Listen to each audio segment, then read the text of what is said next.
iteka n'umunezero ntangere vyo gusubira kubana namwe banywanyi bacu mubana natwe mu makuru n'ibiganiro vya misi yose tubandanya gushikiriza kuri nombonesha kuri yacu rino yanyu Muhuza TV.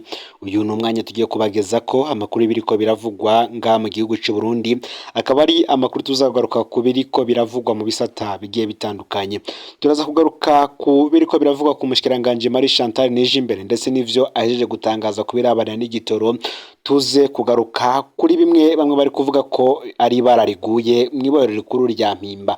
Turaza kandi kubageza ko n'indi nkuru irabana n'ibara umwe mu bakomiseri mu gipolisi yihereje. Aho uri hose rero ndaguhaye kaze muri ano makuru, wowe uherereye ngaha mu gihugu c'u Burundi mwamukurikirana ibiganiro vyacu mwerereye mu burengero, mu buraruko, mu manuko, mu buseruko.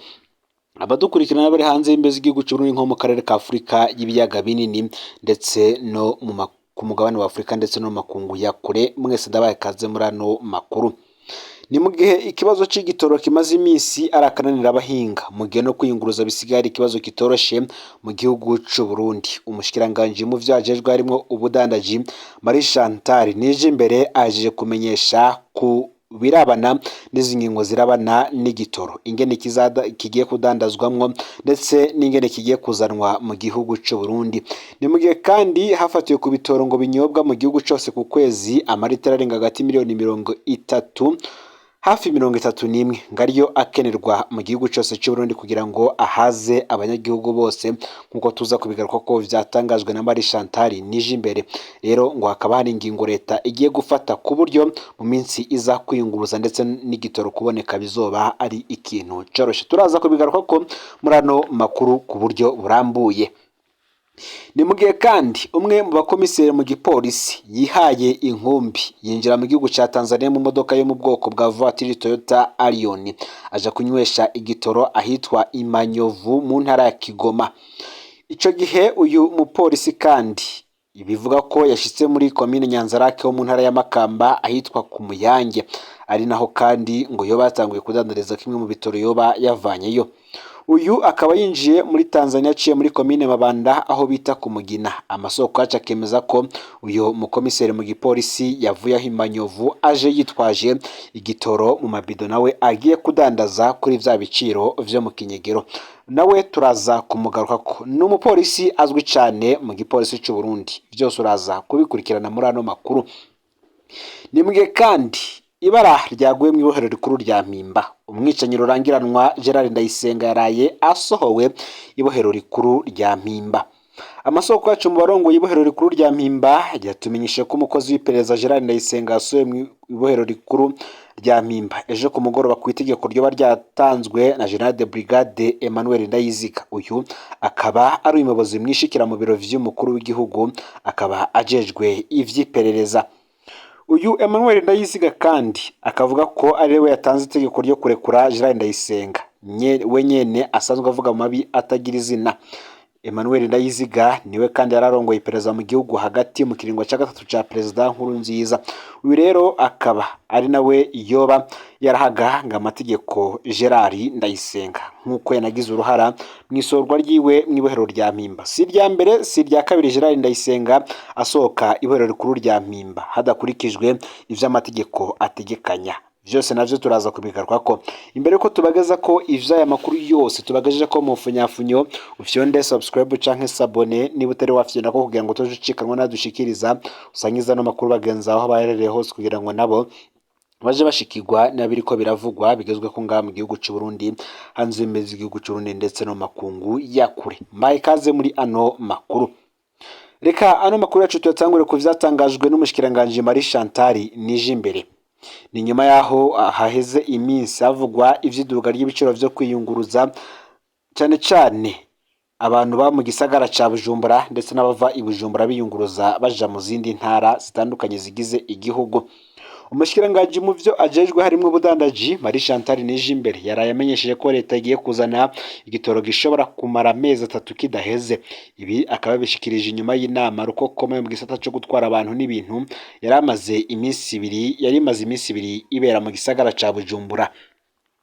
Inyuma rero yaho hibonekeje ikibazo gikomeye c'igitoro mu gihugu cose, harakoranye inama rukokoma irongowe n'umushikiranganji w'ubudandaji Marie Chantal Nijimbere hamwe nabo mu gisata co gutwara abantu n'ibintu. Muri iyo nama barabiye hamwe ikibazo c'igitoro kimaze imisi cibonekeza mu gihugu hamwe n'icokorwa kugira ngo gikemuke.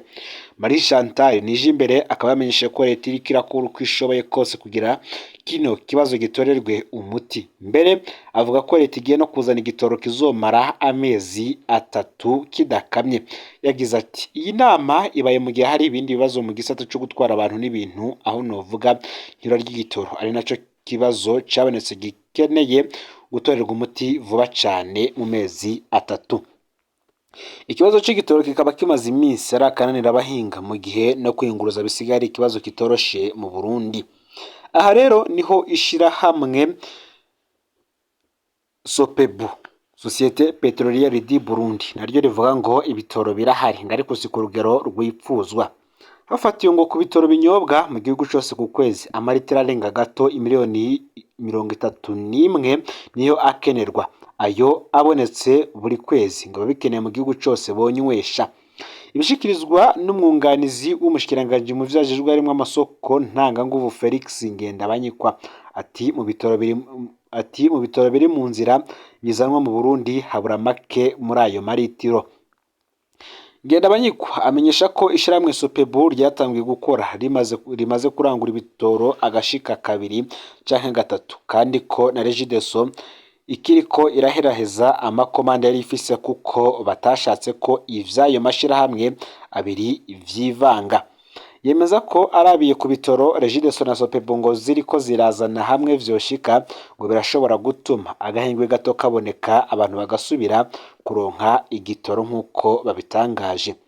Tubibutse ko ishirahamwe Sopebu rikukira leta rimaze amezi arenga 3 ryemejwe n'umukuru w'igihugu kandi ryatanguje umutaho ungana n'imiliyaridi 120 z'amarundi. Nta kindi gikorwa rifise atari ugufata mu minwe no gutorera umuti ikibazo c'ikena ry'ibitoro.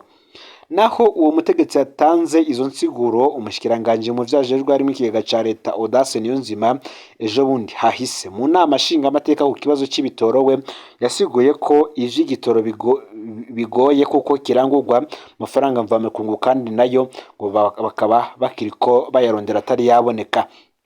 Insiguro y'uwo umushikiranganje ntirikore kandi y'umwihwezo w'umwanditsi wakamye mu bimenyesha makuru bikorera mu gihugu c'u Burundi yakoze igihe hashirwaho Sopebu. We akaba aribukije ko nubwo iryo shiramwe ryaje nk'umuti ku bibazo vy'igitoro bomenya ko ubukene bw'amafaranga mvamakungu ari imvo nyamukuru ituma ibitoro bibura kandi naryo ribwirizwa guhangana n'ico kibazo nk'uko bitangazwa. Mu yandi makuru rero twababwiye ivy'umwe mu bakomiseri mu gipolisi yagiye kuzana igitoro mu gihugu ca Tanzania. Uyu ni komiseri Moise Arakaza batazira nyeganyega. Uyu twaranonagejeje ko amakuru yo menshi avugamwo igandagurwa ry'umunyagihugu yitwa Joseph Habiyaremye wo muri komine Kabarore amwagiriza ko yobashora ikawa mu gihugu c'u Rwanda. Iminsi kabibaye 8 nyeganyega adahaniwe ico caha. Haciye iminsi ne gusa rero komine Murantunge komiseri Moise Arakaza yinjiye mu gihugu ca Tanzania mu modoka yo mu bwoko bwa voiture Toyota Allion aja kunywesha igitora hitwa Manyovu mu ntara ya Kigoma. Ico gihe nyeganyega yari yarayashitse muri komine Nyanzarake mu ntara ya Makamba ahitwa ku Muyange aho bivuga ko afise umwe mu bakenyezi biwe. Nyeganyega yinjiye muri Tanzania aciye muri komine Mabanda aho bita ku Mugina. Amasoko yacu akemeza ko nyeganyega yavuye aho mu gihugu ca Tanzania Imanyovu aje yitwaje igitoro mu tubido. Ku ruhande rumwe nyeganyega ngagandagura abanyagihugu abagirije ko bakekwa kuba bashora ikawa mu Rwanda. Ku rundi ruhande we nyene akagurira igitoro mu gihugu ca Tanzania akongera akacinjiza mu Burundi atankomanzi ngo ubwo we ntiyarakwiriye kuca yirasa nawe. Komiseri Moise Arakaza arongoye igipolisi muri komine Kabarore ho mu ntara ya Kayanza. Uyu akaba avugwa kandi ko atera ubwoba abanyagihugu n'abajejwe intwaro akemeza ko ivyo akora vyose yabitumwe na perezida w'igihugu Varisito Ndayishimiye. Mu yandi makuru rero nibara ngo ryaguye kwibohero rikuru rya Mpimba aho umwicanyi rurangiranwa Gerard Ndayisenga yaraye asohowe ibohero rikuru rya Mpimba. Amakuru yacu mu barongoye ibohero rikuru rya Mpimba yaratumenyesheje ko umukozi w'iperereza Gerard Ndayisenga yasohoye ibohero ejo ku mugoroba ku itegeko ryoba ryaratanzwe na General de Brigade Emmanuel Ndayiziga, umuyobozi mwishikira mu biro vy'umukuru w'igihugu ajejwe ivy'iperereza. Iryo rekurwa ngo rikozwe bidaciye mu mategeko. Vyari bitegekanijwe ko Gerard Ndayisenga azoburana mu ndwi iza. Gerard Ndayisenga yagizwe kuboreza igufa canke se tortire umunywanyi wa seneri yitwa Auguste Matata yasandavye muri Kigara mu mwaka w'ibihumbi 2021 bivuye ku mahiri yakubiswe na Gerard Ndayisenga ku cicaro gikuru c'iperereza i Bujumbura hafi ya Katedrali Regina Mundi. Gerard Ndayisenga yahagaritswe mu mpera za Kigarama umwaka w'ibihumbi 2021 aca yinjizwa ibohero rikuru rya Mpimba. Muri Nyakanga umwaka w'ibihumbi 2022 Gerard Ndayisenga yarasohoye ibohero ku Ruyeri aca amara umwaka wose yitwa ko ariko avurirwa mu bitaro Hôpital Populaire mu Kamenge, ibitaro bisigwa n'umuhisi Lieutenant General Adolphe Nshimirimana. Ico gihe abaharanira agateka kazina muntu bagumye basemerera kugeza Gerard Ndayisenga arasubizwa mu ibohero rikuru rya Mpimba muri Nyakanga umwaka weze w'ibihumbi 2023. Ubu ibaye inshuro ya kabiri Gerard Ndayisenga asohowe ibohero kandi bidaciye mu ngingo y'ubutungane. Emmanuel Ndayiziga akavuga ko yatanze itegeko ryo kurekura Gerard Ndayisenga wenyene nawe asanzwe avugwa mu mabi atagira izina. Emmanuel Ndayisenga niwe yararongoye iperereza mu gihugu hagati DDI mu kiringo ca gatatu ca Nkurunziza.